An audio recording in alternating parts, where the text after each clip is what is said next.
देख के हम वो डिस्कस करते जाएंगे, anything you want to know, ठीक है, में करते जाएंगे। अच्छा, तो मेडिस्टाइनम का जैसे हमारा कॉन्सेप्ट है कि जो लंग्स होती हैं, राइट एंड लेफ्ट लंग, उनके दरमियान जो एक एम्प्टी स्पेस होती है, वो जो स्पेस है that is known as the mediastinum, ठीक है।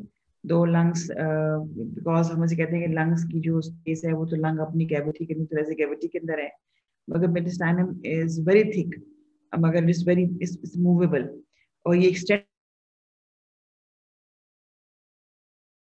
Can feel it to the diaphragm. हम कह सकते हैं कि पूरी थोरेसिक वर्टिब्रास पीछे अगर हम इमेजिन करें T1 से लेके T12 तक, ठीक है, तो वो सारी पोस्टीरियरली लाई करती हैं, और इंटीरियरली जो है इसकी जो इंटीरियर लिमिट होती है मेडिस्टाइनम की, दैट इज द स्टर्नम, और स्टर्नम नॉट से लेके ये जो जीफी स्टर्नम जो नीचे बनता है उस तक जो है ना, ये सारा जो है that is the mediastinum. Basically it is a movable partition that extends superior to thoracic outlet. अब ये जो थोरेसिक आउटलेट होता है इसको हम थोरेसिक इनलेट भी कहते हैं, मगर ये वैसे बेसिकली यहाँ से जिसे बाहर निकल रही है सारी आर्टरीज और वेन्स हेड एंड नेक की तरफ जा रही होती है, तो हम इसको थोरेसिक आउटलेट कह रहे होते हैं, इसको रूट ऑफ द नेक भी कह रहे होते हैं। और इंफीरियरली जो है we have got a diaphragm which is a fibromuscular partition which separates thorax from the abdomen. So this is the, you can see the arrow, अगर आपको नजर आ रहा है ये वाला सेंटर वाली जगह जो होती है, हमें आइडिया है कि वो मेडिस्टाइनम है, ठीक है। अब पीछे जो है ना वो वर्टिब्रल कॉलम होता है, आगे जो है वो स्टर्नम है, राइट लेफ्ट साइड पे भी है गॉट दी बोथ लंग्स, ठीक है, और स्टर्नम के साथ जो है ना वो आर्टिकुलेट करी होती है रिब्स। तो ये जो है ना इसकी इंटीरियर बाउंड्री बनेगी, वो इसकी पोस्टीरियर बाउंड्री बनेगी, और सुपीरियर लिमिट जो है वो रूट ऑफ द नेक बनेगी, और इंफीरियर लिमिट जो होगी वो डायफ्राम होगा।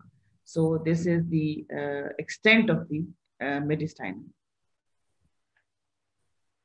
अब कंटेंट्स में से बाय एंड लार्ज हम देखें तो सब कुछ ही आ जाता है इसमें मेडिस्टाइनम के अंदर, ठीक है। सब कुछ से मतलब है कि हमें पता है कि जो हार्ट इज मेन कंटेंट, ठीक है। हार्ट जो है उसके साथ हार्ट होगा तो डेफिनेटली हार्ट के चेम्बर्स हैं, हार्ट की कवरिंग है, जिसमें हम उसको पेरिकार्डियम कहते हैं। पेरिकार्डियम जो है एक विसरल पेरिकार्डियम है, और एक जो है वो सीरस पेरिकार्डियम है, पेरिकार्डियल स्पेस हो गई।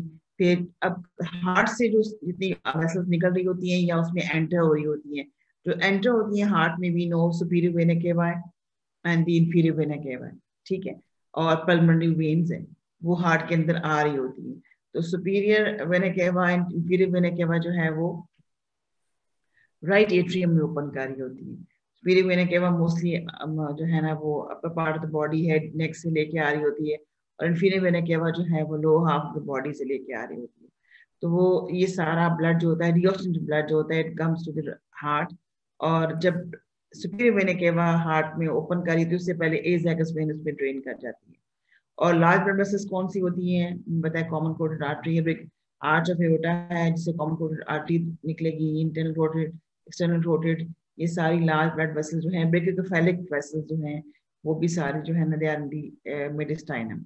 ट्रेकिया डेफिनेटली जो हम लो डाउन होता है फिर ट्रेकिया ऑलमोस्ट T4 के लेवल पे बाइफरकेट कर जाएगा two main bronchus, right and left bronchi में वो कर जाता है। एसोफेगस क्या होता है कि जो प्रिमिटिव फोरगट है, that is the pharynx से start होता है esophagus and it goes down and it passes through the diaphragm, ठीक है, इसकी अपनी एक ओपनिंग होती है, और esophageal ओपनिंग होती है, esophageal ओपनिंग से वो स्टमक के साथ जो है ना वो कंटिन्यूस हो जाता है। thoracic duct जो होती है वो एब्डोमेन में सिस्टर्ना काइली पे T12 के लेवल बन रही होती है, और उसके बाद upward मूव करती है to drain into the veins of the neck. Then we have got number of lymph nodes, जो हमारे पास मेडिस्टाइनल लिम्फ नोड्स पड़े हुए हैं, इंटरमेमोरी लिम्फ नोड्स पड़े हुए हैं, ये सारे लिम्फ नोड्स होते हैं ये मेडिस्टाइनल में पड़े होते हैं। Then we have got two important nerves, vagus and phrenic nerve. Phrenic nerve जो होती है वो C3 C4 में बताया कि उसके बाद उसने डायफ्राम को सप्लाई करना है, हार्ट को में प्लेक्सस में कंट्रीब्यूशन होती है, और उसके अलावा पूरा की नर्व सप्लाई में आती है। Then we have got the vagus nerve जो लॉन्गेस्ट नर्व है, इसमें इसका पैरासिम्पैथिक कंपोनेंट जो होता है वो हार्ट और लंग्स, और इसके बाद it passes through the diaphragmatic opening, और फिर जाके जो है ना स्टमक और अप टू दी जो है इसका जो फ्रैक्चर होता है स्पेनिक फ्रैक्चर तक जो है ना वो पूरे गट को सप्लाई करती है, यानी कि पैरास्थेटिक सप्लाई देती है ये, ठीक है। Then we got the sympathetic trunks. Sympathetic trunks जो है ना वो बिल्कुल पोस्टीरियरली पड़े होते हैं थैलेसिक वर्टिब्रस के बिल्कुल साइडों पे, तो ये सारे से कंटेंट में आते हैं। अब हमें हमें हमें ना ये आइडिया होना चाहिए कि कंटेंट्स को पूछेगा तो डेफिनेटली आप बता सकते हैं इसमें कौन कौन चीजें कंटेंट्स में हैं।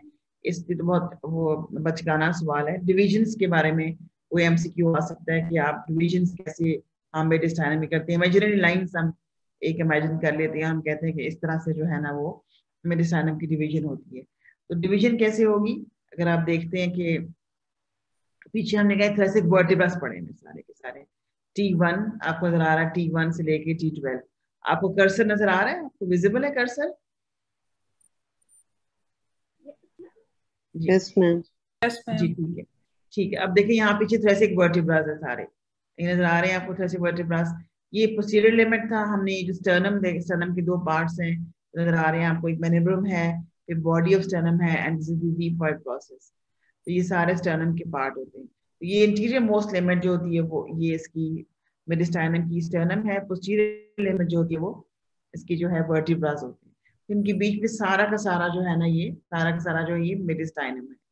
अब मेडिस्टाइनम को हम पहले तो एक इमेजिनरी लाइन पास करते हैं जो उसको हम सुपीरियर में और इंफीरियर में डिवाइड करें, ठीक है।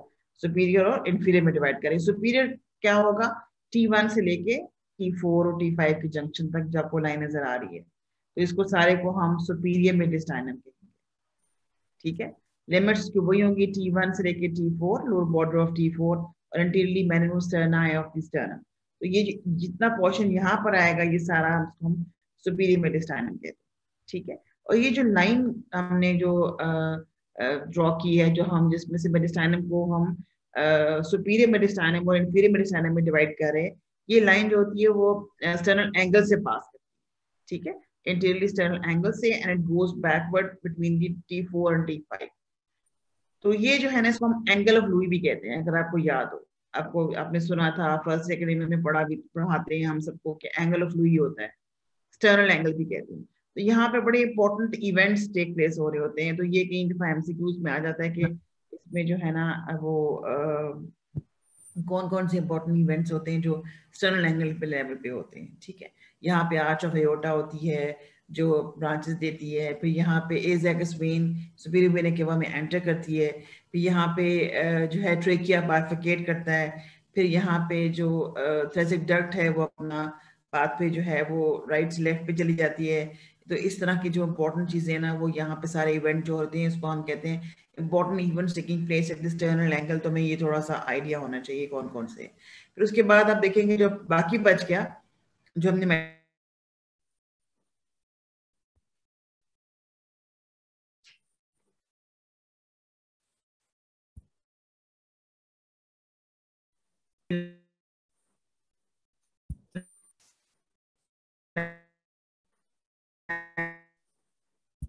एक्सटर्नल एंगल से पास की थी उसमें जो है आप देखें साइनम है, ठीक है। इंफीरियर मेसाइनम जो है इनको हम फर्दर 3 में डिवाइड करते हैं।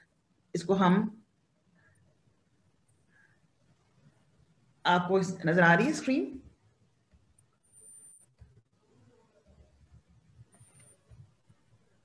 मैम आपकी आवाज बीच में डिस्टॉर्टेड हो जाती है काफी रिपीटेडली, थोड़े से नेट का कोई इशू प्लीज चेक करवा लें। शायद मैंने वो तो सॉल्व करने की कोशिश की है, मगर मैं भी देखती हूँ कि सेकंड क्लास के लिए किसी को बुला लेती हूँ। अभी अब आवाज आ रही है आपको? जी मैम बीच में गायब होती है, वैसे अभी आ रही है। ठीक है। अच्छा अब देखेंगे ये जो हमने सुपीरियर मेडिस्टाइनम तो आपको समझ आ गया कि जो हमने कहा कि T1 से लेके T4 T5 के जंक्शन तक जो है वो अंटीरियरली मेनिस्टर्ना है, पीछे थैलेसिक वर्टिब्रस है। तो ये जो बीच में बनेगा सुपीरियर मेडिस्टाइनम होगा। यहाँ पे मेजर वेसल्स आ जाती हैं सारी की सारी, ठीक है।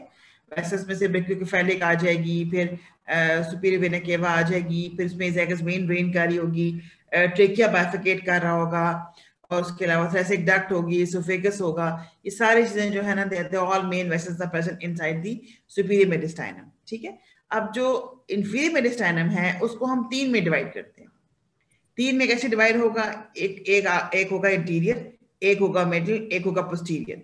जो इंटीरियर मेडिस्टाइनम होगा उसकी डिवीजन अगर आप देखें तो यहाँ पर है, उसके आगे स्टर्नम है और उसके आगे, उसके पीछे जो है ना वो हार्ट है। तो ये जो एरिया बनता है वो इंटीरियर मेडिस्टाइनम का बनता है। तो इंटीरियर मेडिस्टाइनम जो है बहुत छोटी सी जगह होती है, और हम कहते हैं जो जो हार्ट है ना बेसिकली वो मिडिल मेडिस्टाइनम में पड़ा होता है। ठीक है, कंप्लीटली जो हार्ट पड़ा होगा with its large vessels, it is enclosed within the middle mediastinum. और हार्ट की पोस्टीरियर बॉर्डर हम लेते हैं, पोस्टीरियर सरफेस लेते हैं, और थोरेसिक वर्टिब्रस का इंटीरियर मार्जिन लेते हैं। तो ये जो पोर्शन है this is known as the posterior mediastinum. ठीक है, समझ आ गया। इंटीरियर जो होगा वो बॉडी ऑफ स्टर्नम से लेके हार्ट के इंटीरियरली होगा। हार्ट खुद जो है वो मिडिल मेडिस्टाइनम में होगा। हार्ट का पोस्टीरियर सरफेस से लेके जो वर्टिब्रस के इंटीरियर तक है दैट इज द पोस्टीरियर मेडिस्टाइनम। तो हमें कंटेंट्स थोड़े देखने हैं कि जो इंटीरियर मेडिस्टाइनम है बहुत नैरो स्पेस है, और इस स्पेस के अंदर क्या होगा, जो कुछ होते हैं स्टेनोपेरिकार्डियल लिगामेंट्स होते हैं वो यहाँ पड़े होते हैं। ठीक है, और यहाँ पे इंपॉर्टेंट जो एक ऑर्गन है वो थाइमस होता है। ठीक है, मिडिल मेडिस्टाइनम कंटेंट्स में क्या आएगा, वो हार्ट आ जाएगा मिडिल मेडिस्टाइनम में, विद पेरिकार्डियल सैक, पेरिकार्डियम सारा, और रेस्ट कर रहा होता है वो डायफ्राम के ऊपर। और पोस्टीरियर मेडिस्टाइनम में क्या पड़ा हुआ है, पोस्टीरियर मेडिस्टाइनम में सारे इंपॉर्टेंट वेसल्स हैं। वेसल्स में डिसेंडिंग थोरेसिक एओर्टा आ जाती है, वो इंटरकोस्टल आर्टरीज की ब्रांचेस दे रही होती है। फिर उसके बाद जो है हमारे पास यहाँ पर एसोफेगस आ जाएगी, थोरेसिक डक्ट होगी, सिम्पैथेटिक ट्रंक होगा। तो ये सारे के सारे स्ट्रक्चर जो हैं दे लाई इन द पोस्टीरियर मेडिस्टाइनम। ठीक है, ये मैंने आपको बता दिया कि superior mediastinum is bounded in front by the manubrium sterni and behind by the first 4 thoracic vertebra। Face में थाइमस है। थाइमस अगर इनवोल्यूट नहीं किया, नीचे नहीं आया यंग एज में, तो थाइमस जो होता है सुपीरियर मेडिस्टाइनम में होता है। उसके बाद जो है ना वो अडल्ट्स में, ओल्ड एज में, it comes to lie in the interior mediastinum. Large veins हैं, लार्ज आर्टरीज हैं, ट्रेकिया है, एसोफेगस एंड थोरेसिक डक्ट है। ट्रेकिया जो है ना वो एक्सटर्नल एंगल पे बाइफरकेट करेगा, और जहां बाइफरकेट करता है वहां पे ट्रेकियल रिंग जो है ना वो अंदर की तरफ प्रोजेक्ट करता है, इसको हम कहते हैं करीना। ठीक है, सिम्पैथेटिक ट्रंक भी डेफिनेटली पोस्टीरियरली पड़ा होता है। Inferior is bounded in front by the body of the sternum and behind by the lower 8 thoracic vertebrae. Thymus इसमें भी हम देखें इंक्लूड किया हुआ है, heart with the pericardium and with the phrenic nerves on each side. Esophagus and thoracic duct, descending aorta and sympathetic trunks. ये सारे contents में आएंगे। तो जो एमसीक्यूज बेसिकली बेस्ड होते हैं वो मोस्टली बड़े इंपॉर्टेंट की जो कंटेंट्स होते हैं उनके ऊपर आते हैं, बाउंड्रीज पे होंगे। ठीक है, उसकी या उसके कंटेंट्स के ऊपर होंगे। क्या आपको पता होगा कि कौन कौन सी इसकी इंटीरियर बाउंड्रीज हैं, कौन सी इसकी पोस्टीरियर बाउंड्रीज हैं। अब जो मेडिस्टाइनम की रिफ्लेक्शन होती है वो बेसिकली क्या है कि वो अनअफेक्टेड साइड की तरफ हो जाती है। ठीक है ना, जो साइड अफेक्टेड होगी, जिस तरह एक लंग अफेक्ट है, अफेक्टेड है, कोलैप्स हो गया, मगर वो फिर उसकी जो रिफ्लेक्शन होती है वो हो जाती है जहाँ पे अफेक्ट नहीं हुआ था, जो कि हेल्दी साइड होती है, तो उसको हम डिफ्लेक्शन ऑफ मेडिस्टाइनम कहते हैं। मेडिस्टाइटिस जो होता है दैट इज द इन्फ्लेमेशन और इन्फेक्शन ऑफ द मेडिस्टाइनम। ठीक है, और वो कैसे होगी, आप कुछ रिकॉल करेंगे क्या कॉज हो सकता है उसके लिए?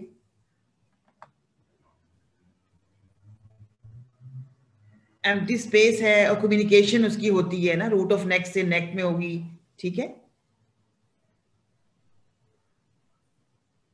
बताइए। Ma'am CVP. हाँ, मगर अब देखिए कि मेडिस्टाइनिटिस का मसला ये कि इसमें 2 फेशियाज हैं जिनकी अटैचमेंट होती है इन्फीरियरली आके, नेक के फेशियाज है। कुछ रिकॉल करते हैं, नेक में जो फेशियाज 2 पड़े होंगे आपने? प्रीट्रेकियल एंड प्रीवर्टिबल। हाँ, प्रीट्रेकियल एंड प्रीवर्टिबल। जो प्रीवर्टिबल होता है वो कहाँ जाके अटैच हो जाएगा, नीचे डिसेंड करेगा। ठीक है, और आके ऑलमोस्ट T4 पे जाके अटैच होगा, T4 बॉडी पे अटैच हो जाएगा प्रीवर्टिबल। इसका मतलब है ऊपर कोई नेक की इन्फेक्शन होगी वो सुपीरियर मेडिस्टाइनम तक तो डेफिनेटली आएगी ना। ठीक है, इसी तरह से जो प्री ट्रेकियल है वो कहाँ तक, वो कहाँ आके मर्ज होगा, आर्च ऑफ एओर्टा के साथ ना। ठीक है, तो ये ऑलमोस्ट सुपीरियर मेडिस्टाइनम में सारी की सारी इन्फेक्शन ट्रेवल कर सकती है जो नेक के अंदर होती है। ठीक है, फिर mediastinal tumours are very common, cyst बन जाती हैं।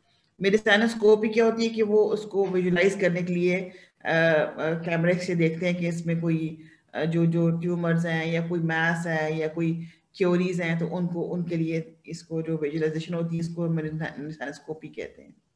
ठीक है, अब जो मेडिसिनल शिफ्ट मैंने बताई है, that is deviation of the mediastinal structures towards one side of the chest cavity usually seen on the chest radiograph, आपको नजर आती है।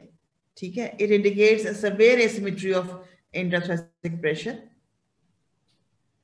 ठीक है, सबसे इंपॉर्टेंट जो होता है वो टेंशन न्यूमोथोरैक्स होता है। ठीक है, स्वेलिंग और irritation of the chest area between the lungs, mediastinum अगर होगा तो उसको हम मेडिस्टिनाइटिस कहते हैं। This area contains the heart, large blood vessels, trachea, oesophagus, thymus, lymph nodes and the tissue.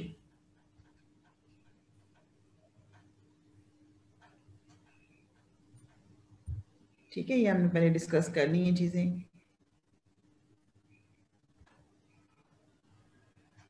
Now we move to the important topic जो कि है जो लंग्स को कवर कर रहा है, दैट इज द प्लूरा। इसमें तो कोई चीज पूछने वाली है अगर पूछना चाहते हैं आप मेडिस्टाइनम में?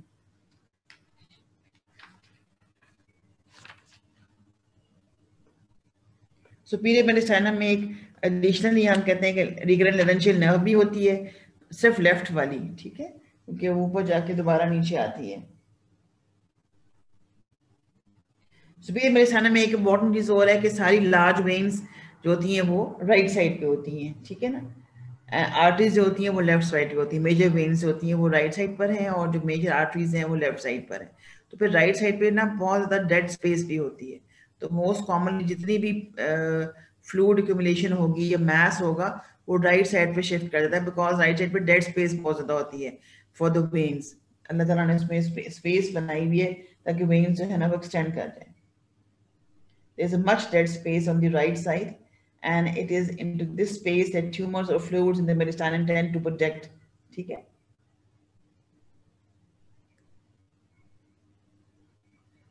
अब हम देखते हैं कि अब हमारे पास जो नेक्स्ट टॉपिक है जो लंग्स को कवर करता है, लंग्स की सीरियस मेम्ब्रेन है, दैट इज द प्लूरा। ठीक है, प्लूरा जो है जस्ट लाइक द पेरिकार्डियम, वो डेफिनेटली हम कहते हैं कि एक मेम्ब्रेन की तरह है। वो मेम्ब्रेन जो होती है वो अब लंग को कवर कर रही है, कवर करने के बाद वो रिफ्लेक्ट करती है। पहले वो बिल्कुल विस्कस सरफेस पे आती है, उसके बाद वो रिफ्लेक्ट करके जो है ना वो जो वॉल है, लाइनिंग है, इसमें थ्रेसिक वॉल है, उसको लाइन करती है। The part of the pleura which is lining the chest wall is known as the parietal pleura, and the part of the pleura which is reflecting directly on the lungs, viscera जो है, तो उसको हम कहते हैं visceral pleura। अब जो visceral pleura होती है वो बहुत strongly adherent होती है lungs के ऊपर। ठीक है, फिशेस में भी जा रही होती है, और लंग रूट पे जो होती है वो थोड़ी सी वो एब्सेंट होती है, मगर मोस्टली जो है ना ये सारी लंग के सर्विसेज को कवर करती है। स्ट्रांगली एडहेरेंट होती है, इसको सेपरेट करना एट टाइम्स डिफिकल्ट होता है, स्पेशली कोई डिजीज होती है, लंग की इन्फेक्शन होती है, तो ये जो है ना बहुत स्टिकी हो जाती है उसके साथ, लंग के सर्फेस के साथ। ठीक है, अब जब ये लंग के सर्फेसिस के ऊपर जब जाएगी तो इसकी कनकेविटी से आप यू कैन अप्रिशिएट कि ये इट बिकम्स पैराइटल प्लूरा। और पैराइटल प्लूरा जो है ना वो विस्टल प्लूरा से थोड़ा सा सेपरेट होती है। दोनों के दरमियान भी गॉट प्लूरल स्पेस जो कि प्लूरल फ्लूइड इसमें पड़ा होता है नॉर्मली, और that helps in the avoiding of the rubbing of the two pleuras, और उसमें इंस्पिरेशन एक्सपिरेशन में ना वो लंग की फ्री मूवमेंट होती है। तो हमें से जो स्पेस बनती है पैराइटल प्लूरा में और विस्टल प्लूरा में, इसको हम प्लूरल कैविटी कहते हैं।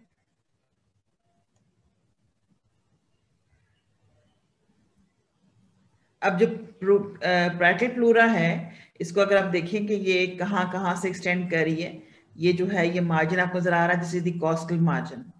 ठीक है, तो यहाँ पे जो पैराइटल प्लूरा होगी, इसको जो इसने ये लाइट ब्लू कलर में दिखाया हुआ है आपको नजर आ रहा है, ये लाइट ब्लू जितनी है सारी ये पैराइटल प्लूरा है। ठीक है, और जो पिंक में दिखाई हुई है this is all visceral pleura. इन दोनों के दरमियान जो है वो प्लूरल स्पेस होती है।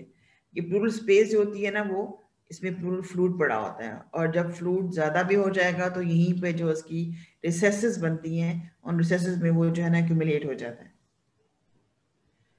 ठीक है। अब देखें जहां पे ये कॉस्टल मार्जिन पर है तो ये कॉस्टल प्लूरा कहलाएगी, ठीक है। और जहां पे ये डायफ्राम के साथ इधर सरफेस है बेस ऑफ द लंग्स पे, ये वाला पोर्शन जो लंग्स का जिस नोन एज द एपेक्स, और जहां पे ये डायफ्राम पे रेस्ट कर रही होती है इनको इसको हम बेस कहते हैं। तो इस जगह पे जो प्लूरा है इसको हम डायफ्रामेटिक प्लूरा कहेंगे, और जो कॉस्टल मार्जिन के साथ है इसको हम कॉस्टल प्लूरा कहेंगे, ठीक है। और जो मेडिस्टाइनम को फेस कर रही है इसको हम मेडिस्टाइनल प्लूरा कहेंगे, ठीक है। और जो सर्वाइकल प्लूरा होती है that is covering the apex of the lung, ठीक है। और इसको हम कपुलर भी कहते हैं प्लूरा, और इसको हम सर्वाइकल प्लूरा भी कहते हैं। So parietal pleura is divided into costal pleura, diaphragmatic pleura, mediastinal pleura and the cervical pleura, ठीक है। अब जो कॉस्टल प्लूरा होती है इसकी नर्व सप्लाई इंटरकॉस्टल नर्व्स होंगी, ठीक है। डायफ्रामेटिक की जो यहाँ पर है this is it is got a nerve supply from the phrenic nerve, ठीक है। और हमारे पास यहाँ पे कैपुला है जो कि बिकुस पॉपुलर मेम्ब्रेन के ऊपर पड़े होता है, ये जो है this is the part of the parietal pleura. And you can appreciate the visceral pleura जो बहुत इमीडिएटली सराउंड कर रहा होता है viscera that is the lungs. इस डायग्राम में देखें कि इस डायग्राम में यू कैन अप्रिशिएट कि एक विस्रल प्लूरा दिखाया हुआ है और एक पैराइटल प्लूरा है, ठीक है। इन दोनों के दरमियान में जो है ना वो ये got the parietal pleural cavity.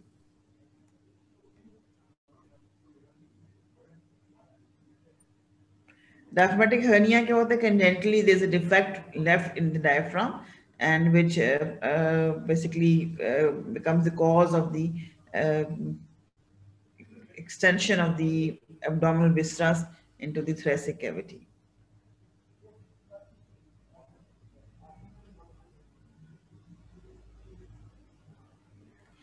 अब लंग में अगर आप देखें तो लंग के जो रूट ऑफ लंग बनता है ये वाला जो है इस जगह पे, यहाँ पे जो है ये रूट ऑफ लंग पे सारे स्ट्रक्चर्स जो है ना बेसिकली रूट ऑफ लंग क्या होता है, ये मीडियल सरफेस पे होगा, मीडियल साइनल सरफेस पे होगा। और बेसिकली रूट ऑफ लंग्स में स्ट्रक्चर्स जो होते हैं they are connecting the lung with the mediastinum, mediastinum से ये कनेक्ट कर रहे होते हैं। इसके अंदर रूट ऑफ लंग में क्या क्या चीजें आ जाएंगी? पल्मोनरी आर्टरी आ जाएगी, फिर वेन्स आ जाएंगी, ब्रोंकाई आ जाएंगे, ठीक है, ब्रोंकियल आर्टरीज आ जाएंगी। तो ये सारी पल्मोनरी जो है ना ये वेसल्स के साथ they are present in the root of the lung, ठीक है। अब यहाँ पे आप देखें जो पैराइटल प्लूरा है, ये मतलब पैराइटल प्लूरा जो रूट ऑफ लंग को इनक्लोज करता है, तो ये जिस तरह से हम कहते हैं कि जो है ना कफ होता है कोट्स के जो हमारे होते हैं उस तरह से जो they are bigger than the wrist, ठीक है। तो नीचे हैंग डाउन करते हैं, तो दो ये जो हैंगिंग है permanent known as the pulmonary ligament, ठीक है।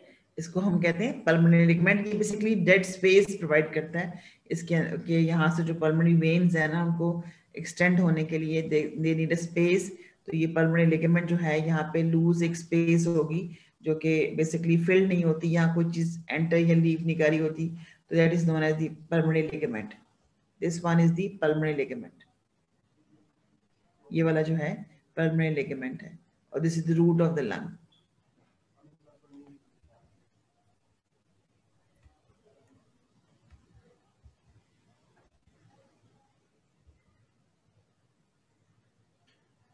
ठीक है, ये आपको नजर आ रहा है इसमें दोनों तरफ?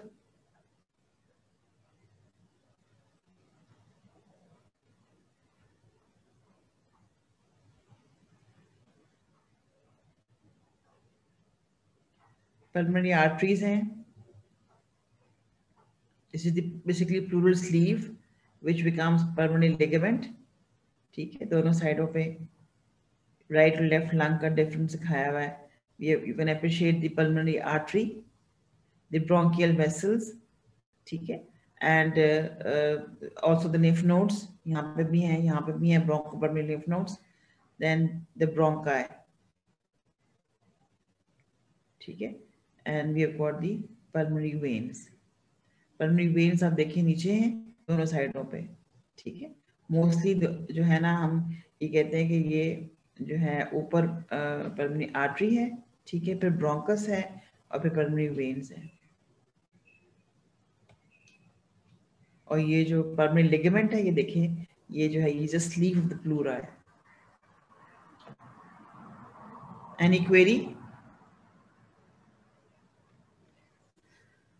कुछ आप लोगों की पार्टिसिपेशन भी चाहिए, समझ आ रही है?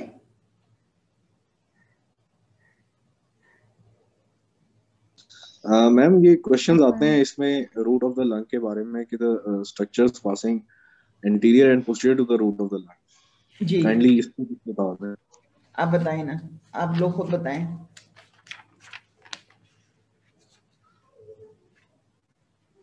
सुपीरियर से इंफीरियर बताएं। सुपीरियर से इंफीरियर देखें कि ऊपर जो है ना वो राइट साइड पे क्या है, ब्रोंकस है, सुपीरियर से इंफीरियर। इंटीरियर से पोस्टीरियर है, सुपीरियर से इंफीरियर है, ठीक है। सुपीरियर से इंफीरियर देखें, राइट साइड पे क्या होता है कि ब्रोंकस बाहर ही डिवाइड कर जाता है, ठीक है। राइट मेन ब्रोंकस जो है ना वो बाहर ही डिवाइड कर जाता है। तो उसके बाद डिवाइड करने के बाद सुपीरियर लोबार ब्रोंकस नजर आ रहा है आपको, और यहाँ पे इंफीरियर लोबार ब्रोंकस नजर आ रहा है, यानी कि जो आपको ये दोनों ब्रोंकस नजर आ रहे हैं यहाँ पर, जी मैम। ठीक है ना। उसके बाद we have got the pulmonary arteries, और inferiorly we have got the pulmonary veins, ठीक है। ब्रोंकियल वेसल्स बीच में आ जाती हैं। और फिर जी लेफ्ट मैम। साइड पे क्या है कि लेफ्ट साइड पे ब्रोंकियल वेसल्स बीच में आएंगी, और ऊपर जो है ना वो पल्मोनरी आर्टरी है, just like the right side, ठीक है। और we have got the main left main bronchus, ये मेन ब्रोंकस यहाँ पे आएगा। राइट मेन ब्रोंकस तो डिवाइड करके नजर आ रहा है, यहाँ पे मेन ब्रोंकस है जो कि फिर इंफीरियर सुपीरियर लोबार ब्रोंकस में इसके अंदर आके डिवाइड करता है, हार्ट के अंदर, सॉरी लंग के अंदर आके डिवाइड करता है। और inferiorly you can appreciate the pulmonary veins. Mostly हम कहते हैं कि सुपीरियर टू इंफीरियर तो एक जैसा रहता है, ठीक।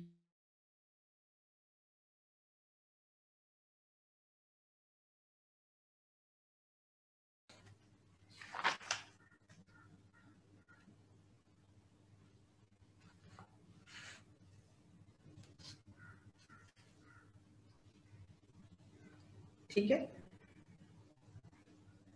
मैम, तो जी, इंटीरियरली ये ब्रोंकस हम उसको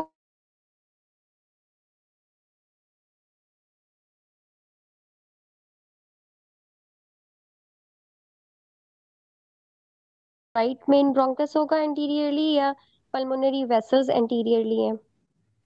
पल्मोनरी वेसल्स होंगी ना। इस किस तरफ से बात कर रहे हैं आप, राइट साइड पे कि लेफ्ट साइड पे? मैम राइट साइड पे। राइट साइड पे जी, ये ब्रोंकस आ जाएगा ना। राइट साइड पे राइट मेन ब्रोंकस इंटीरियरली है, जी और जी लेफ्ट साइड पे जो है वो पल्मोनरी वेसल्स इंटीरियरली है। जी। Okay ma'am. और बीच में ब्रोंकियल वेसल्स आ जाएंगी।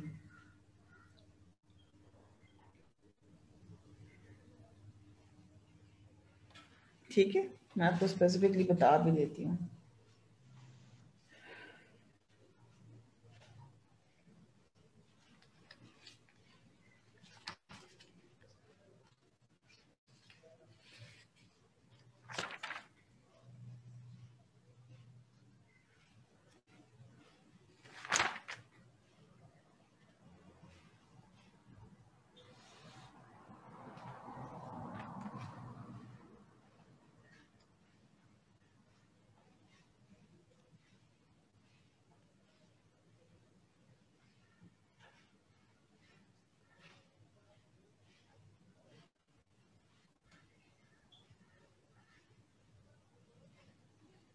ठीक है, अब जो अरेंजमेंट स्ट्रक्चर्स की होती है रूट में, from interior to posterior it is similar on the two sides. क्यों, कौन सी हो जाएगी? जो इंटीरियर से posterior, superior pulmonary vein, pulmonary artery और ब्रोंकस, ऐसे आ जाएगा, ठीक है। जो इंटीरियर अरेंजमेंट होगी रूट पे जो आएगी ना, फॉर इंटीरियर टू पोस्टीरियर, जो इंटीरियर मोस्ट होगा वो पल्मोनरी वेन होगी, फिर पल्मोनरी आर्टरी होगी, और फिर ब्रोंकस होगा। Right ma'am. ठीक है ना, मैं इसलिए बुक से मैं आपको देख के राइट आंसर बताऊं, ये ना हो कि फिर आप गलत रजिस्टर कर ले। Arrangement of structures in the root from interior to posterior, it's similar on the two sides. We have got the superior pulmonary vein, ठीक है, pulmonary artery and the bronchus.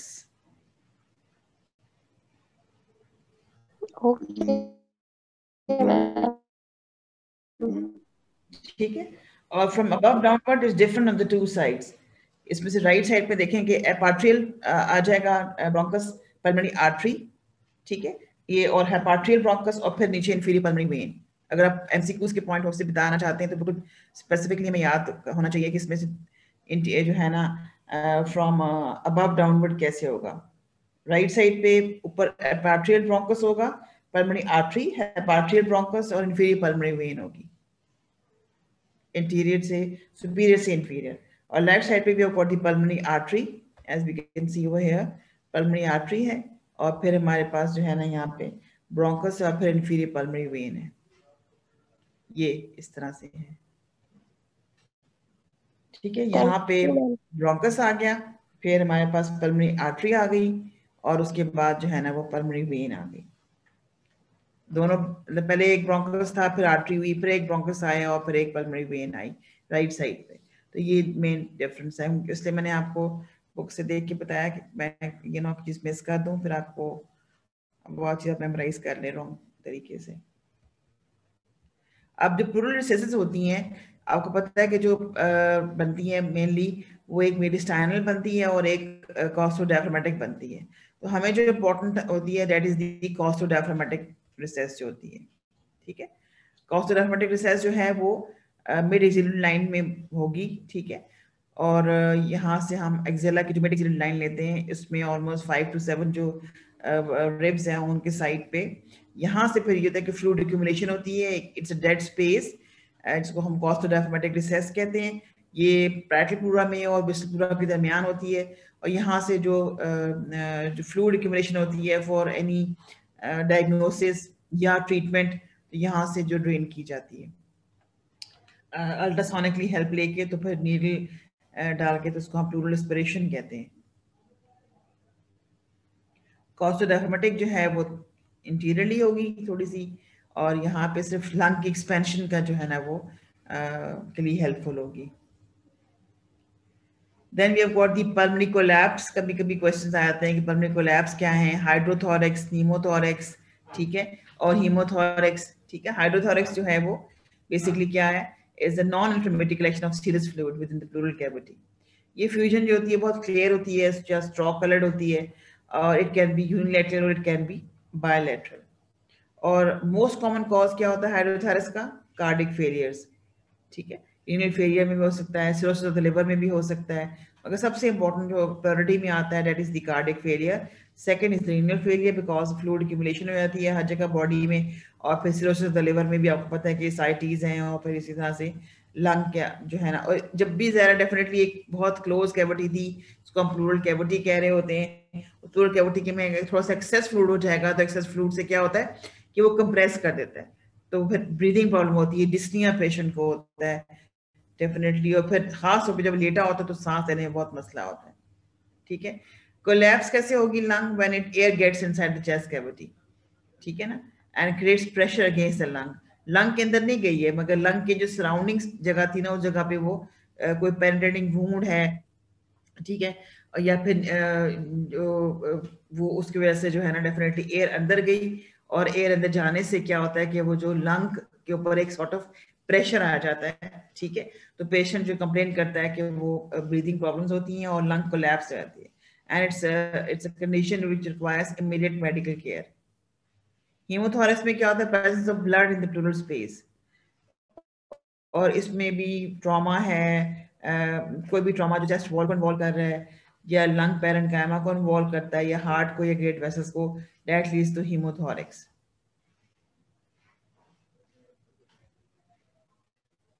ठीक है, वो 9th इंटरकॉस्टल स्पेस में जो हमने कहा था कि ये जो हमारे पास ये कॉस्टोमेडिस्टाइनल कॉस्टोडायफ्रामेटिक रिसेस थी ये वाली, इस रिसेस में ये फ्लूइड रिमूव करते हैं pleural cavity with a needle. तो इसमें होता है कि फ्लूइड जो एक्सेस हमने कहा था पड़ा हुआ था, वो जब ड्रेन हो जाता है, ड्रेन होने से जो है ना वो पेशेंट को बहुत रिलीफ मिलती है। और या फिर ये कि डायग्नोस्टिक टेस्ट के लिए भी लेते हैं कि इसमें बेसिकली क्या कॉज है जिसकी वजह से ये कौन सा ऑर्गेनिज्म है जो ये इन्वॉल्व है, या कौन सी डिजीज है। This is how the pneumothorax appears on the chest X-ray. अब लंग में हमें पता है कि राइट साइड और लेफ्ट साइड का डिफरेंस ये होता है कि राइट साइड पे we have got the 2 fissures and on the left side we have got 1 fissure, ठीक है।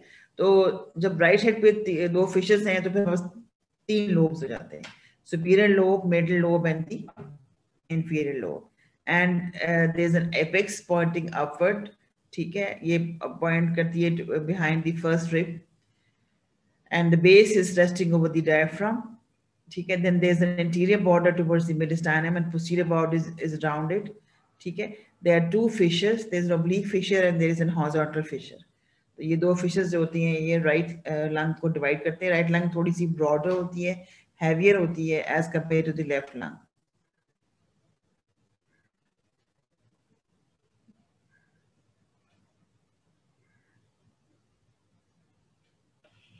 You can appreciate कि ये आपको नजर आ रही है लंग यहाँ पे।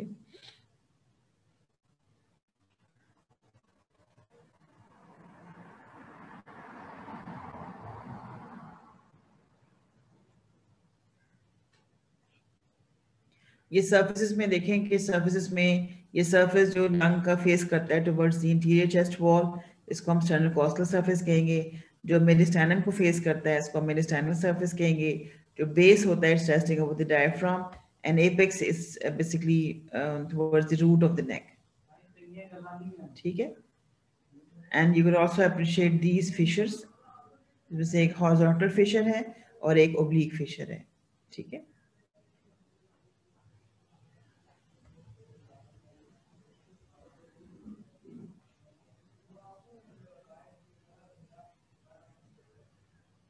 This is the right lung, superior lobe, middle lobe and inferior lobe. Left lung में भी on superior lobe and then inferior lobe. अब ये लोब तो मेजर लोब्स होते हैं, इसके ऊपर आपको पता है कि विस्ल प्लूरा होती है और मगर लोब्स के अंदर फर्दर सब डिवीजन होती है, उसको हम कहते हैं ब्रोंकोपल्मोनरी सेगमेंट्स, ठीक है। तो ब्रोंकोपल्मोनरी सेगमेंट्स होते हैं वो जो ट्रेकिया बाइफिकेट किया, उसका ब्रोंकस था, वो फर्दर डिवाइड करता है, डिवाइड करने के बाद वो लोब्स के अंदर आता है। लोब्स के अंदर आके जो फर्दर स्मॉल लोब्यूल्स होते हैं उनके अंदर ये सप्लाई जो है ना वो ट्रेकिया की जो रेमिफिकेशन है it reaches up to the lung parenchyma. तो वो डेफिनेटली डिवाइड करते करते करते स्मॉलर साइज, स्मॉलर डायमीटर के साथ it reaches up to the lung alveoli. तो ये जो ब्रोंकोपल्मोनरी सेगमेंट है दोनों साइडों पे, राइट और लेफ्ट साइड पे, दोनों साइडों पे 10-10 होते हैं, ठीक है। और यहाँ पे जो आपको नजर आ रहा है ये वाला इंटीरियर बॉर्डर पे लेफ्ट लंग पे there is a notch which known as the cardiac notch. उसके बाद जो है ना ये टंग लाइक प्रोसेस होता है इंफीरियर लोब के साथ लेफ्ट लंग में, इसको हम लिंगुला कहते हैं।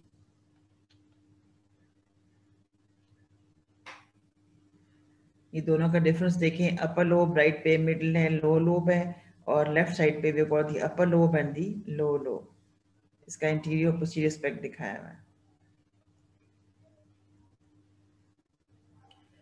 अब ब्रोंकोपल्मोनरी सेगमेंट्स जो हैं ये they are this anatomical and functional divisions of the lobe and they have got a very functional aspect because bronchopulmonary segment की अपनी arteries होंगी, अपनी veins होंगी और जो lymphatics होती हैं वो साथ जो इनके septas होते हैं जो surround कर रहे होते हैं एक segment में दूसरे segment से, वो वहाँ पर run कर रही होती हैं। So we have got the 10 bronchopulmonary segments on the right side and 10 bronchopulmonary segments on the left side.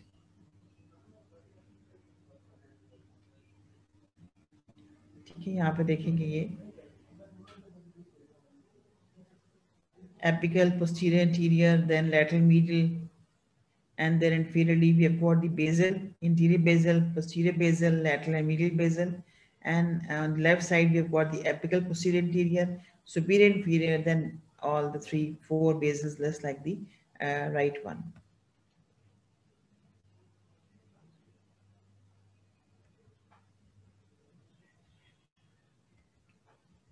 ठीक है, left is lighter, longer and has a cardiac notch.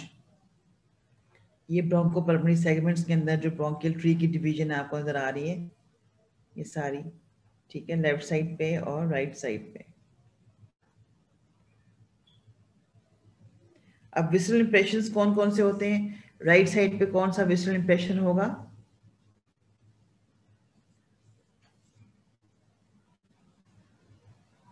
कौन सा होगा बताएं? मैंने लिवर का होगा, लिवर हार्ट का होगा। लिवर का तो ऐसा सच इसके ऊपर कैसे आएगा, हम लंग की बात कर रहे हैं। मैम mediastinum मैम रिब्स का होगा, हार्ट का एंड होगा। हार्ट रिब्स का की भी होगी, होगा, हमने क्या कॉस्टल सरफेस हार्ट पे एओर्टा, डिसेंडिंग एओर्टा, जी। आर्ट का राइट साइड पे कौन सा होगा, राइट साइड पे कौन कौन सा होगा? ग्रूव होगा for the first rib, first rib का एक ग्रूव होता है इंपॉर्टेंट, ठीक है। ब्रैकियोफेलिक वेन का होगा ग्रूव राइट साइड पे, फिर एसोफेजियल एरिया भी होगा उसके ऊपर। एज़ाइगस वेन का ये जो आर्च से बनती है यहाँ पर, ये रूट के ऊपर, इसको हम कहते हैं ग्रूव फॉर द एज़ाइगस वेन। यहाँ से ग्रूव करके वो सुपीरियर वेना केवा के अंदर ओपन करती है, ठीक है। फिर ये सारा जो ग्रूव नजर आ रहा है बाकी सारा ये एसोफेगस का है राइट साइड पे, ठीक है। और उसके अलावा इंफीरियर वेना केवा का ग्रूव होगा, ठीक। कार्डिक इंप्रेशन होगा इसमें, कार्डिक इंप्रेशन कौन सा है? राइट एट्रियम और राइट ऑरिकल, ठीक है ना। दो इंपॉर्टेंट नर्व्स होती हैं, फेनिक नर्व और वेगस नर्व, ठीक है। ये सारी इंप्रेशन बनाती हैं। ये भी इंपॉर्टेंट क्वेश्चंस आ जाते हैं कि आपको कौन कौन सा एरिया है, you can appreciate from here कि यहाँ पे एसोफेगस का पूरा ये है, ठीक है। एज़ाइगस यहाँ पर है, उसके साथ ट्रेकिया का इंप्रेशन है, ब्रैकियोफेलिक का है, फर्स्ट रिब का है, ठीक है, सुपीरियर वेना केवा का है और हार्ट का है। और लेफ्ट साइड पे क्या है, ये इतना बड़ा कार्डिक इंप्रेशन है। जो कार्डिक इंप्रेशन है ये लेफ्ट वेंट्रिकल का आ जाता है, ठीक है, और लेफ्ट ऑरिकल का भी आ जाएगा। और ये जो ग्रूव है सारा ये आर्च ऑफ एओर्टा और डिसेंडिंग एओर्टा, ठीक है। उसके अलावा groove for subclavian artery, groove for the first rib, ठीक है, ट्रेकिया, ये आर्च ऑफ एओर्टा, ये सारे जो है ना ये they are very important because जो एमसीक्यूज बनते हैं डेफिनेटली इसी पे आते हैं।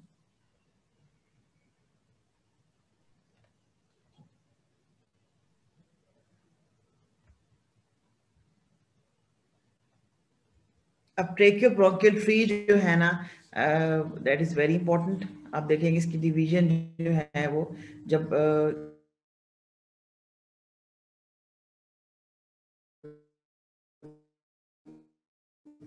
ये it's the trachea which divides into bronchi, main bronchus, ठीक है। रिंग्स जो है पहले सी शेप थे, फिर उसके बाद प्लेट्स ऑफ कार्टिलेजेस बनते गए, फिर उसके बाद वो नीचे आके इंफीरियरली स्मॉलर ब्रोंकाई में जब ब्रोंक्यूल बना, जब 1 मिलीमीटर डायमीटर रह गया, इसको हम ब्रोंक्यूल कहते हैं, तो ये फिर एब्सेंट हो गया, ठीक है। अब क्या होता है कि ट्रेकिया ने बाइफिकेट किया राइट ब्रोंकस में और लेफ्ट ब्रोंकस में।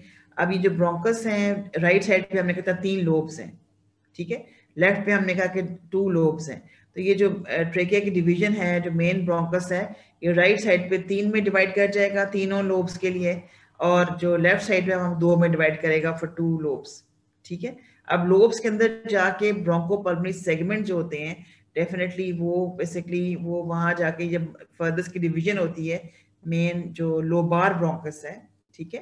पहले तो यहाँ देखें, ये आपको नजर आ रहा है कि पहले यहाँ ट्रेकिया दिखाया हुआ है, ट्रेकिया जो है ना प्रिंसिपल ब्रोंकस में डिवाइड किया, डिवाइड करने के बाद it gives off the lobar bronchus. तो लोबार ब्रोंकस होते हैं वो लोब्स के लिए होते हैं, राइट साइड पे 3 हो गए और लेफ्ट साइड पे 2 हो गए, ठीक है।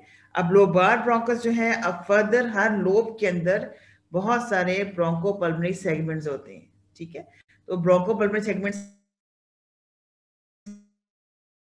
के अंदर लोबार ब्रोंकस को सप्लाई नहीं करेगा, वो ब्रोंकोपल्मोनरी सेगमेंट को सप्लाई करेंगे, ठीक है। अब जो सेगमेंटल होते हैं इनको हम ये भी कह सकते हैं कि ये फिर फर्दर और डिवाइड करते हैं, और डिवाइड करने के बाद जो है ना ये बेसिकली क्या होता है कि इस जो सेगमेंटल ब्रोंकस है इनको हम टर्शियरी ब्रोंकस भी कहते हैं।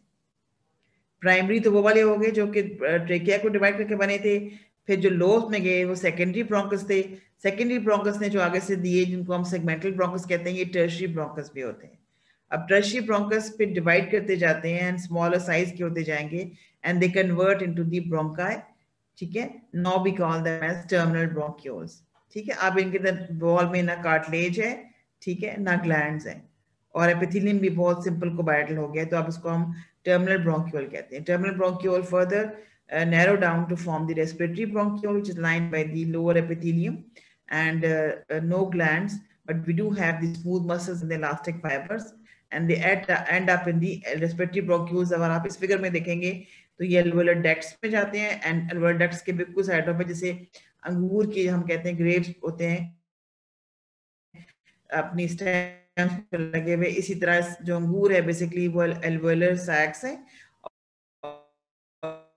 और जो उसकी टहनियां होती हैं सारी वो दे आर ऑल alveolar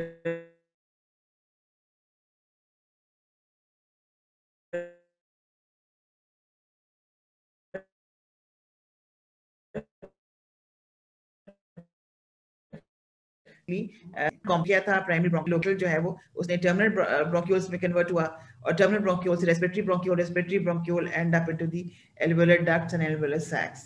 और एल्वेओलस के लेवल पे जाके जो है ना वो रेस्पिरेशन होती है। एल्वेओलर के लेवल पे जाके सिंपल स्क्वैमस एपिथेलियम होगा, ठीक है, और एल्वेओलर जो है ना वो यहाँ पे ब्लड एयर बैरियर बनेगा। Right bronchus is shorter, wider and more vertical, so it commonly lodges the inhaled foreign bodies, ठीक है ना, क्योंकि ये जो है ना बहुत शॉर्टर होता है, वाइडर होता है, वर्टिकल होता है, स्पेशली बच्चों में। तो जो भी चीजें हम खुदा हाथ से इनहेल करते हैं वो डायरेक्टली राइट साइड पे जाती हैं।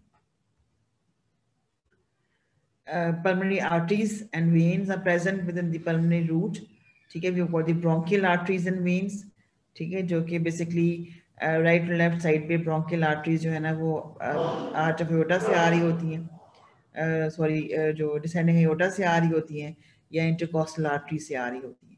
राइट साइड पे इंटरकॉस्टल आर्टरी से आती हैं, लेफ्ट साइड पे हम कहते हैं कि ये they coming from arising from the descending thoracic aorta, ठीक है। पल्मोनरी आर्टरीज जो होती हैं राइट एंड लेफ्ट वो हार्ट से आ रही हैं, लेफ्ट राइट वेंट्रिकल से, और पल्मोनरी वेन्स होती हैं वो जो है ना they going towards the left atrium. This is the center of the heart.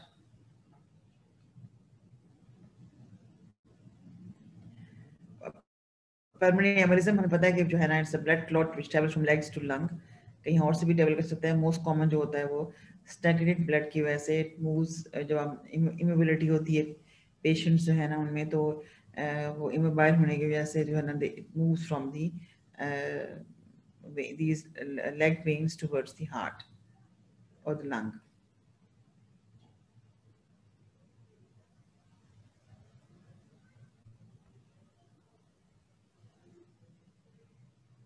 These are the bronchial veins.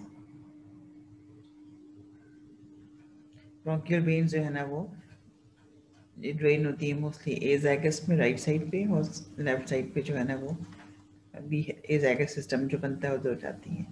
Lymphatics जो होती हैं they are special and deep lymphatics, and you can see over here कि इसमें group of lymph nodes हैं। एक तो पहले pulmonary lymph nodes हैं, then we have got the bronchopulmonary lymph nodes, then number of tracheobronchial lymph nodes and bronchomediastinal lymph nodes.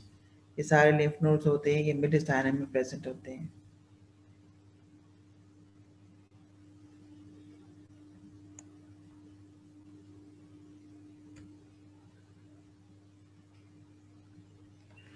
अब यहाँ पे आप देखें कि जो नर्व सप्लाई होती है ये बेसिकली जो कॉस्टल प्लूरा है इसको इंटरकॉस्टल नर्व्स कैरी होती हैं, और जो ये बाकी बच गया ये फ्रेनिक नर्व करती है। फ्रेनिक नर्व इनके जो मेडिस्टाइनल प्लूरा है और डायफ्रागमेटिक प्लूरा को फ्रेनिक नर्व कैरी होती है। तो ये सारी जो प्लूरा है, जो ब्रैकेट प्लूरा है, पेन सेंसिटिव होती है, ठीक है, मगर जो पैरेटल प्लूरा विसल प्लूरा है उसको हम ऑटोनॉमिक यानी स्ट्रेच के साथ वो बेसिकली होती है। लंग को दोनों सप्लाई करी होती हैं, सिंपैथेटिक भी और पैरासिम्पैथेटिक भी। पैरासिम्पैथेटिक जो है और सिंपैथेटिक जो है इन दोनों काम ये होते हैं कि वो ब्रोंकियल ट्री को सप्लाई करती हैं, उसकी नैरोइंग को, उसकी रिलैक्सेशन में हेल्प करती हैं, और पैरासिम्पैथेटिक जो है ना वो ग्लैंड्स की सिक्रीशन को भी इंक्रीज करती है। This is the normal lung, ठीक है। अब तक जो हमने कवर किया है थोड़ा ब्रीफ रिव्यू सा, उसमें कोई क्वेश्चन आपने पूछना हो तो पूछ लीजिए।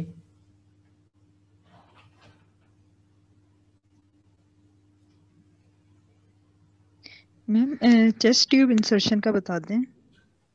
चेस्ट ट्यूब इंसर्शन जो होती है वो हम कॉस्टोडायफ्रामेटिक रिसेस में डालते हैं, मोस्टली वहीं डालते हैं क्योंकि पेशेंट को जो इजीली अप्रोच करता है और लंग्स में डैमेज ना हो, तो वहाँ पे डाल के वहीं से ड्रेन्स डाल देते हैं ना चेस्ट ट्यूब्स के साथ, तो वो वहीं पे पड़ी रहती है और उसको फ्रीक्वेंटली वॉश करते हैं।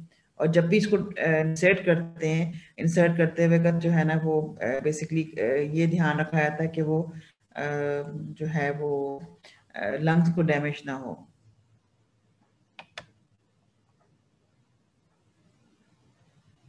मैम प्रीवियस पेपर्स में एक क्वेश्चन ना थोरेकॉटमी के बारे में भी था कि उसके सुचर्स वगैरह किस जगह पे होंगे।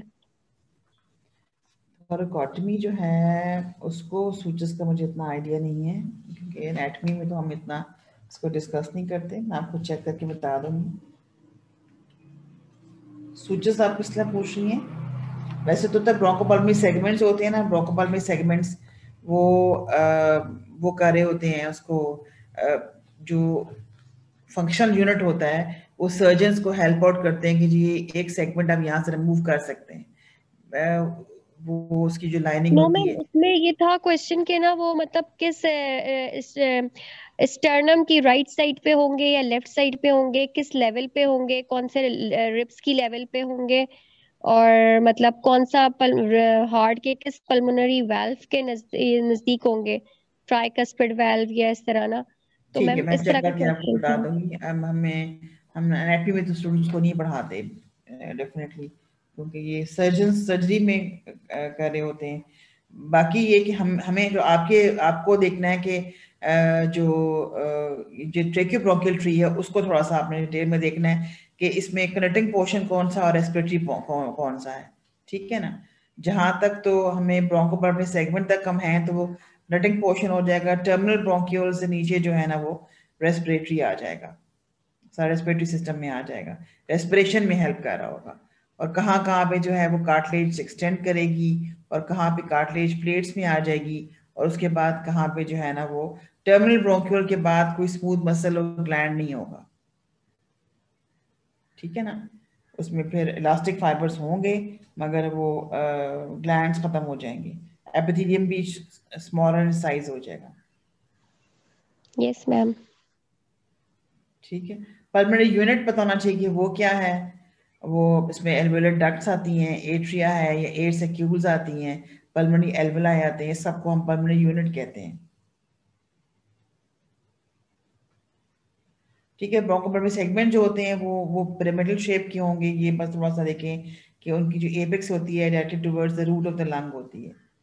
इसमें डेफिनेटली एक सेगमेंटल ब्रोंकस होगा, सेगमेंटल आर्टरी होगी, ऑटोनॉमिक नर्व्स होंगी, लिम्फ वेसल्स होती हैं, और जो उसकी वेन्यूल्स होती हैं ना वो डेफिनेटली रन कर रही होती हैं इन बिटवीन दी जो इंटीग्रेटेड टिश्यू होता है ना एडजेसेंट पल्मोनरी यूनिट्स के बीच में, तो वहाँ रन कर। अब सर्जन जब सेगमेंटल डिसेक्शन करेगा तो वो सेगमेंटल वेन्स के साथ आइसोलेट करके ना पर्टिकुलर सेगमेंट को निकाल लेता है, तो वो उसके लिए एक इंडिकेशन होती है। बाकी ब्रोंकोपल्मोनरी सेगमेंट में भी कभी कभी पूछ लेते हैं कि राइट लंग में अपर लोब में 3 हैं, मिडिल लोब में 2 हैं, और लोअर लोब में जो है ना बनते हैं 5 बनते हैं, ठीक है। और लेफ्ट लंग में जो है 5 ऊपर है, 5 नीचे हैं। अब 5 अपर लोब में है, 5 लोअर लोब में, ठीक है। हर ब्रोंकोपल्मोनरी सेगमेंट के अंदर जो है जो पिरामिडल शेप है उसमें हमारे पास सेगमेंटल ब्रोंकस है, सेगमेंटल आर्टरी है, ऑटोनॉमिक नर्व्स हैं और लिम्फ वेसल्स हैं। जो सेगमेंटल वेन्यूल्स होती हैं वो दरमियान में रन करी होती हैं ब्रोंकोपल्मोनरी सेगमेंट्स के बीच में, ठीक है। एनाटॉमी के पॉइंट ऑफ व्यू से थोरेकोटॉमी में आपको डेफिनेटली देख के बता दूंगी, वो आप किसी सर्जन से भी पूछ सकते हैं कि वो उसके साथ क्या वो चीज़ लिंक करते हैं। अब जो पैरासिटिक नर्व्स होती हैं जो वेगस से आएंगी वो बेसिकली मोटर होती हैं फॉर द ब्रोंकियल मसल्स, ठीक है। और जब वो स्टिमुलेट होती हैं तो दे कॉज द ब्रोंकोस्पैज्म, मगर म्यूकस ग्लैंड्स में वो स्क्लेरोमोटर रोल प्ले करती हैं, तो एक्सक्रीशन ज़्यादा हो जाती है म्यूकस ग्लैंड की।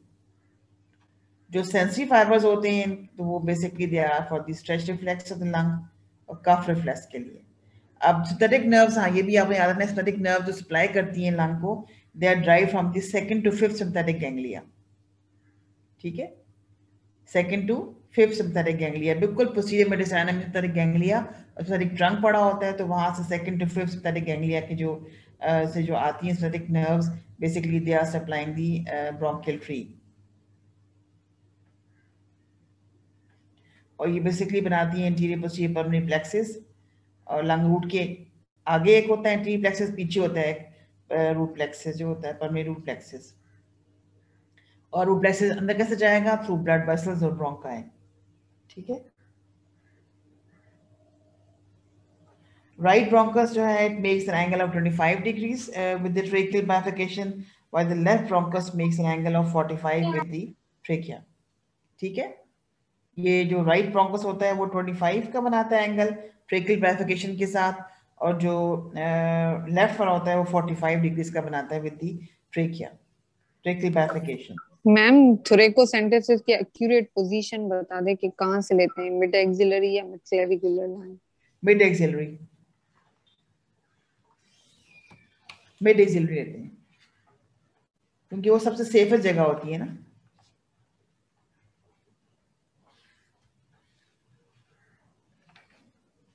और कुछ मैं देख भी लेती हूँ कुछ चीज आपकी मिस तो नहीं हो गई इसमें। बाकी लंग एल्वोलाई के अंदर आपको पता है कि न्यूमोसाइट्स होते हैं, प्राइमरी न्यूमोसाइट टाइप 1 टाइप 2 जो होते हैं, ठीक है ना। टाइप 1 जो होते हैं pneumocytes, they have form the blood air barrier, और टाइप 2 जो होते हैं वो सर्फेक्टेंट के लिए होते हैं, सर्फेक्टेंट ट्रीट करता है, ठीक है।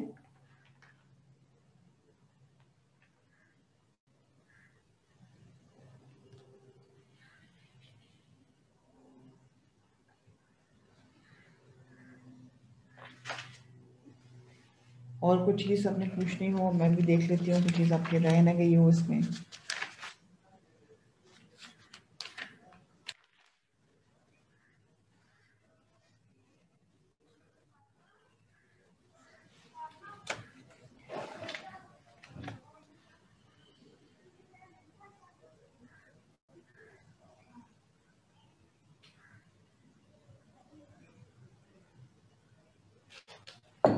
आई थिंक मोस्टली कवर हो गया है सारा, जो हमने एक ब्रीफ रिव्यू सा देना था वो हमने इसमें कवर कर लिया है।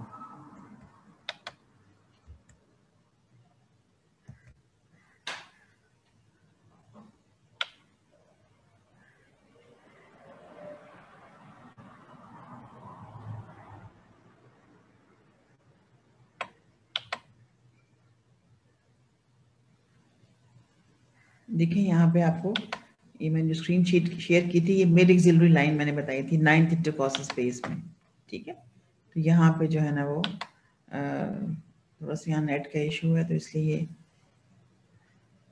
नजर आ रहा है आपको ये एरिया, ठीक है। तो जो नीडल इंसर्ट होती है वो through the 9th intercostal space जाती है। मैम राइट और लेफ्ट, जी मैम एक क्वेश्चन आता है कि अपर बॉर्डर और लोअर बॉर्डर किसके करीब हम रखेंगे? किस चीज के? अपर रिब के बॉर्डर के रोज रखेंगे या लोअर बॉर्डर रिब रोज रखेंगे? लोअर रिब के रखते हैं। Okay ma'am. मैम राइट और लेफ्ट, ये लेफ्ट नजर आ रहा है ना, ये लेफ्ट साइड पे है, मगर दोनों साइडों पे हो सकता है, राइट लेफ्ट दोनों साइडों पे स्पेस होती है ना। तो ये आपको नजर आ रहा है, देखें कि आपको लंग में ये नजर आ रहा है, दो लोब्स हैं, right left, upper and lower lobe है, और इधर लेफ्ट साइड पे जो है 3 लोब्स हैं, राइट साइड पे sorry, upper middle and lower,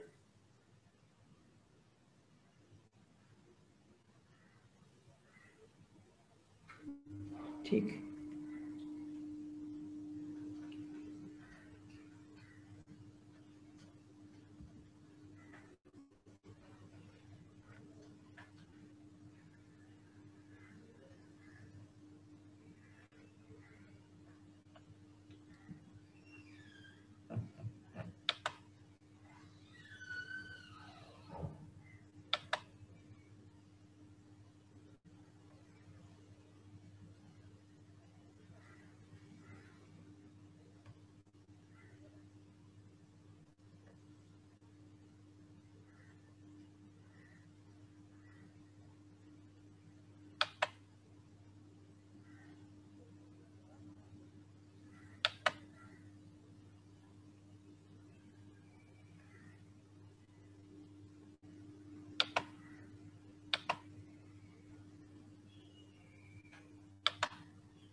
अब नेक्स्ट टॉपिक हम स्टार्ट करते हैं।